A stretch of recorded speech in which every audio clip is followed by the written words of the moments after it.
So ఇది వచ్చేసి బెంగళూరు సిటీకి నియరర్గా ఉంటుంది హవేరి అనే జిల్లా. సో ఆ హవేరి అనే జిల్లాలో ఏం జరిగిందిరా అంటే ఒక ఉమెన్ని గ్యాంగ్ రేప్ చేసినారు అన్నమాట. సో ఎలా గ్యాంగ్ రేప్ చేసినారు అనేది ఈ వీడియోలో క్లుప్తంగా మనం మాట్లాడుతాం. ఘటనలోకి వెళ్ళేటప్పటికి ఒక మహిళ ఇంకొక వ్యక్తి అనమాట. ఆ మహిళ వచ్చేసేసి ముస్లిం అండ్ అబ్బాయి వచ్చేసేసి హిందూ అనమాట. బట్ ఆ అబ్బాయి హిందూ అయినప్పటికీ వీళ్ళిద్దరు కపుల్ కూడా ఫారెన్స్ అంటున్నారు. బట్ అదైతే మనకు పూర్తిగా తెలియదు. సౌదీ నుంచి వచ్చి ఇక్కడ ఎంజాయ్ చేయడం కోసం ఒక హోటల్ని అయితే బుక్ చేసుకున్నారు. ఆ హోటల్ని బుక్ చేసుకొని సో రిలేషన్లో ఉన్నారో మళ్ళీ వారిద్దరు మ్యారేజ్ చేసుకున్నారో తెలీదు. బట్ వాళ్ళైతే ఎంజాయ్ చేద్దామని జనవరి 7వ తేదీన వాళ్ళైతే ఒక రూమ్ని బుక్ చేసుకున్న తర్వాత ఏం జరిగింది, ఇక వీళ్ళిద్దరు ఏకాంతంగా ఉన్న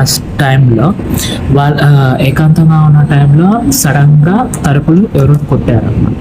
సో ఆమె వెళ్ళి ఓపెన్ చేస్తే ఫస్ట్ ఒక అతను వాటర్ కోసం అయితే అడిగాడంట. మరి అదైతే తెలియదు. వాటర్ కోసం అడిగి ఆమె వాటర్ కని వెళ్ళే లోపల మిగతా 5 మంది అయితే ఎంటర్ అయిపోయారు గది రూమ్లోకి ఎంటర్ అయిపోయి ఇక్కడ ఏం చేస్తున్నారు అని అడిగారు. వాళ్ళు ఇంకా కంగారుగా ఏం చెప్పలేకపోయారు. మీ క్యాస్ట్ ఏంది అని అడిగారంట. సో వాళ్ళు అప్పుడు రిలీజియనే వేరు. అబ్బాయి వచ్చేసి అబ్బాయి వచ్చేసి హిందూ, అమ్మాయి వచ్చేసి ముస్లిం. వాళ్ళిద్దరు గొడవ చేసి అబ్బాయిని అయితే బీభత్సంగా కొట్టారు. ఇంకా అమ్మాయిని అయితే మోస్ట్రేట్ చేశారంట. అంటే ప్రైవేట్ పార్ట్స్ని చెప్పుకోలేని చోట అంతా అజల్ట్ చేశారు, సెక్సువల్గా అబ్యూజ్ చేశారు. ఇది అఫీషియల్గా ఎఫ్ఐఆర్ కేసులో పోలీసులు మనకు నిన్న చెప్పిన విషయం. బట్ ఈరోజు జనవరి 8వ తేదీన న్యూస్లో వచ్చిన స్టోరీస్ ప్రకారం అయితే ఇక్కడ కర్ణాటకలో లోకల్ గవర్నమెంట్స్లో నుంచి వస్తున్న న్యూస్ ప్రకారం అయితే ఆ అమ్మాయిని అయితే ఆ హోటల్కి వెళ్ళిన తర్వాత ఆ 7గురు సెక్సువల్గా అబ్యూస్ చేశారు. అక్కడి వరకు నిజం.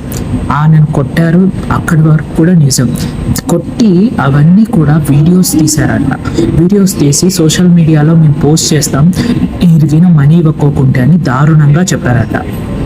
చెప్పేసరికి వాళ్ళు పాపం భయపడి అక్కడున్న వాళ్ళ దగ్గర ఉన్న అమౌంట్ ఏదైతే ఉందో ఫోన్పే, పేటిఎం ఇవన్నీ దాని ద్వారా వాళ్ళకైతే ట్రాన్స్ఫర్ చేశారంట.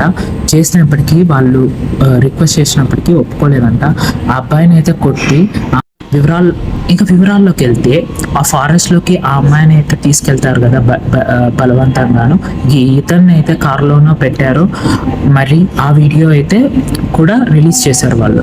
సో ఆ అమ్మాయిని ఫారెస్ట్ ఏరియాలోకి తీసుకెళ్తారు కదా. సో ఆ వీడియో మరి కూడా రికార్డ్ చేశారంట. సో ఫారెస్ట్లోకి వెళ్ళేసి ఒకరి తర్వాత ఒకరు ఆ అమ్మాయిని అయితే రేప్ చేస్తారంట. బలవంతంగా రేప్ అని వర్డ్ యూజ్ చేయలేదు. బట్ ఆ అమ్మాయిని సెక్సువల్గా అబ్యూజ్ చేశారు. అమ్మాయితో అందరూ కూడా అసభ్యంగా ప్రవర్తిస్తారంట. ఈ విషయాన్ని అయితే వాళ్ళ హస్బెండ్ అని అంటున్నారు. ఇప్పుడు మళ్ళీ హస్బెండ్ కాదో తెలియదు. బట్ అన్అఫీషియల్గా వాళ్ళైతే పెళ్లి చేసుకోలేదని చెప్తున్నారు. ఆ వీడియోస్ కూడా తీసి బెదిరిస్తున్నారంట వీళ్ళని. మీరు కంప్లైంట్ ఇచ్చారు కదా, మేము ఆ వీడియోని పోస్ట్ చేస్తాం సోషల్ మీడియాలో, కేసుని వెనక్కి తీసుకోండి అని అయితే బెదిరిస్తున్నారంట వాళ్ళ హస్బెండ్ తోటి. ఆ రేప్ చేసిన విషయాన్ని అయితే వాళ్ళైతే చెప్పలేదు. బట్ ఇప్పుడు చెప్పలేరు, ఎందుకంటే వాళ్ళు బెదిరిస్తున్నారు కదా. ఇంకా ఎలాగో వాళ్ళ కేసు వీడియోస్ పోస్ట్ చేస్తారన్న భయంతో వాళ్ళైతే మన పోలీసులు డైరెక్ట్ చెప్పారు ఇలా ఉంటుంది. ఇదైతే కర్ణాటకలో సంచలనాన్ని సృష్టించింది ఈ కేసు. మీరు దీనిపైన ఏమనుకున్నారో కామెంట్ చేయండి.